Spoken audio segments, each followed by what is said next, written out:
Hey guys, welcome back to my channel. If you're new, I am Christine, a homeschooling mama of 3, and here I share homeschool content. And in today's video, I'm going to be talking to you about how I practice self-care as a homeschooling mom, and specifically from a biblical perspective. This video is in collaboration with Dina from Pursuing Peace. She has 5 beautiful children. She's a fellow homeschool mom, and I just love the heart that she shares on her channel. She's so open and real and just honest about motherhood, and I really admire her for being that way with such little ones and so many of them. I mean, I have 3 and I feel overwhelmed a lot. So I just love her attitude and her approach towards biblical motherhood. So I'm going to leave the link to her video down in the description below, and I would love it for you to check that one out as well. And I'm sure she's got some great pearls of wisdom to share. What I'm going to be sharing today is not like new concepts, but I just think that perhaps in today's world, they need to be refreshed a little bit and just for us to be reminded of them. So I'm going to get started on the video, but before I do, I just want to remind you to subscribe if you have not subscribed already, and to go ahead and hit the like button if you enjoyed this video. Without further ado, let's get into it.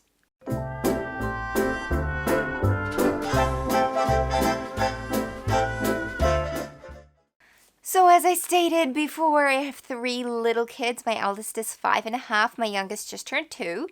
And our days are busy. We are definitely homebodies. We don't go out a ton. I mean, we're not like recluses or anything. But we spend a lot of time at home because home is lovely. They've got a good yard to play in. We don't need to be constantly entertained.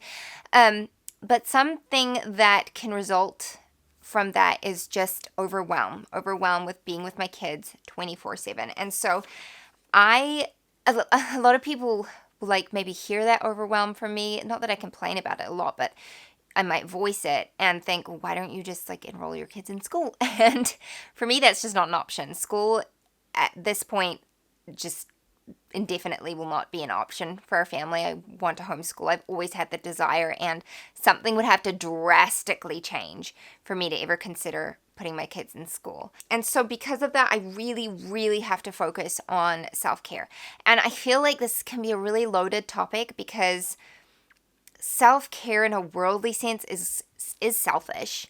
But I believe in the premise of looking after yourself as a person, because while we do sacrifice so much as mothers, our body is God's temple. If you are a born-again Christian, your body is the temple of God, and you are called to take care of that temple. And so if you're not taking care of your physical and mental health, then you are not doing what you've been called to do by God. And so there is an element of self-care to, like a biblical element of self-care is what I'm trying to say. So with all that said, my ideas for self-care are probably different to what you would typically hear. Like, people talk about like taking a bath every week and, like going and getting manicures and pedicures. And hey, I mean, I love a good cut and color just as much as any girl. But to me, that's not sustainable self-care because, one, sure, it makes me feel good at the time, but those feelings are not long-lasting. 2, it's financially, can be a burden on our family. And 3, it takes time away from my kids, and it can be hard to like manage babysitting and all that kind of stuff. So for me personally, while I like doing those things and they definitely make me feel good about myself, that's not what I deem to be biblical self-care. And it's not something that actually helps with my homeschooling and just being a mother in general. So I'm going to talk about what I believe self-care is from a biblical perspective, and then how I implement that. And this is coming from somebody who's working on it all the time. I'm not perfect at this. I just did a video about like getting out of the homeschool mom burnout phase. So you can know that I definitely crash and burn on the regular because I'm human and I'm learning, and we can have all the theory and all the answers, but it doesn't mean that we're going to implement them flawlessly. So just that's like a little disclaimer right there, and I'm just going to hop into it. So first of all, for me, self-care is doing small things every day, because doing small things every day results in like really great things over time. So for me, one of those things is making sure that I get enough sleep. And I know that this can be challenging when you've got really little ones, but for me, my kids are a bit older now, and I mean, I've always had like a routine and sleep schedule for them right from the time they're newborns, and so they've always slept quite well from quite young. But even once your kids are sleeping well, I think we as moms have a tendency to try and do all the things and just not switch off, and that's not healthy. And as much as we might think that some things are not optional, oftentimes if we really give them a hard look, they are optional, and it's not something that actually has to be done. And so it's learning to turn out the lights and go to sleep on time. There's a verse, I think it's in Psalms, where it talks about like it is vain to stay up late and rise up early and step late. I mean, I'm slaughtering it, but basically all those things it's not going to pay off. You need to have God at the forefront of your mind, and doing things in your own strength is never going to help. And so I know that I need to get a decent amount of sleep. And for me, that is minimum 6 hours, but usually 7. So I try and have my lights out by 10:30, 11 at the very latest. And then I'm up anywhere between 6 and 7. So that's something that I personally find really helps. If I have too many late nights in a row, it definitely starts to creep into my attitude, and I do not speak to my children kindly. I do not treat myself kindly. So it starts with the basics. Just sleeping is good. The next thing that is super important to me when it comes to self-care is setting firm boundaries in my home. And this might not be something that other people think about, but I think as homeschool moms, because we're with our children so often, setting firm boundary is like vital. And so things like bedtime and rest time are non-negotiable in our home. Of course, we have the odd late night. Of course, we have the odd day where rest time doesn't happen, especially on the weekends, like when my husband's home and we might be doing things as a family. But during the week, 100% those things are set in stone. It's 7 o'clock, you're in your room, either reading for my older one or asleep with my younger 2 girls. And that's just not something that I budge on. I also have very firm rules about when my kids can get out of bed in the morning. So they have either a clock. My eldest has a clock in his room, and my daughters have like a little light clock. So it changes the color when they're allowed to get up in the morning. And I've done that with them since they were toddlers, and it's worked really well. So my kids do not come out of their rooms unless they need to use like the bathroom or they're sick or something like that until 7 o'clock in the morning. And that just means that whether they're awake or not, I still have that time before then to do what I need to do, whether it be work or devotions or whatever else. And I just find that when I lax the boundaries, it not only results in me being worn out mentally and physically, it also just has a negative effect on our family overall. I think it's important that our children learn that mom is a person and she gets worn out and she is entitled to some space, both physically and even emotionally. Sometimes you just need to be able to step back. And I also just love the idea that quiet time teaches my children to be okay in their own space and on their own, like with their own selves. They don't need people there all the time. To be able to sit in their own thoughts and be okay with that is something that is sorely lacking these days. And so I like that I'm taking care of myself, but it's also really good habit training for my children as they get older to take care of themselves as well. Another part of self-care, biblical self-care for me, is letting go of mom guilt. And this can be hard on those days where I have like dropped the ball and have not been the kind of mother that I strive to be. It's easy to go to bed and just lament and sit in the guilt of all the things that I did wrong that day. But as Christians, we're not to do that. You know, we're to take those failures and those sins and take them to God and ask for forgiveness. And then that's that. It's done. He says, okay, I forgive you, and it's over. And every day is filled with new mercies and new grace. And for that, I am forever grateful. But I do have a tendency for sure to sit there and sit in the guilt. And really, that does nothing. That does nothing for my mental health, my spiritual health. It just brings me down. And so it's learning to lay it at the feet of Jesus every night, because I can 100% tell you that I fail on the daily, and just accept his forgiveness and move on and try again tomorrow. And he promises to fill in the gaps, which I'm forever grateful for, because if if raising children required a perfect mother, no one would be able to do it. So I'm very grateful for his mercies. I use the phrase laying it as at his feet, but I want to use it in another context now, and that is just the burden of motherhood. Sometimes it can be completely overwhelming thinking about all that is on our shoulders. Raising children of good character, teaching them, making sure they get a sound education, and just running the house on a daily basis. It's a lot. And so I try and make a habit of handing it over to him.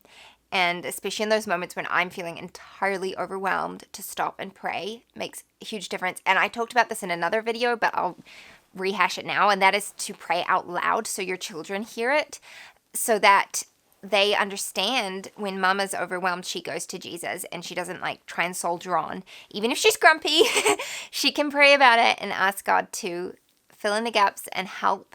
And just to, I feel like it's not even that, it's just so us. Like God is always there. He's always willing to help. And it's just us holding on to these things and trying to do them in our own strength. And it's like that constant thing of trying to remember to hand it over.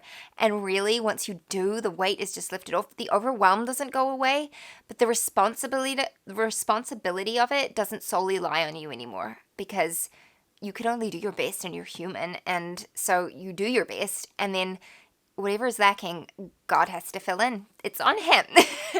The next item I have on my list is more of a practical one, and it is one that I sorely fail at, and that is eating well. I'm not the kind of mom who just eats like her kids' scraps. Like, I've never been like that. I'm just like, personally, I think it's really gross. But I mean, I don't even like sharing drink bottles with my kids. That, like, if I see floaties in there, ain't no way that is going near my mouth. But I am definitely not great at eating well. I will kind of like just throw together whatever is available really fast, and it's usually not overly healthy. I do understand that there is a season for many things, and there are things that I do now that I could never have done like a year or two ago when I was like either pregnant or had a newborn or whatever, because I was just overwhelmed. And so I try not to put too much pressure on myself. But I do, again, it's a whole principle of your body being the temple of God, and therefore you need to take care of it. And so that is something that I really do need to work on, and I encourage you to work on as well. You might be great at this already, so I'll be preaching to the converted in that case.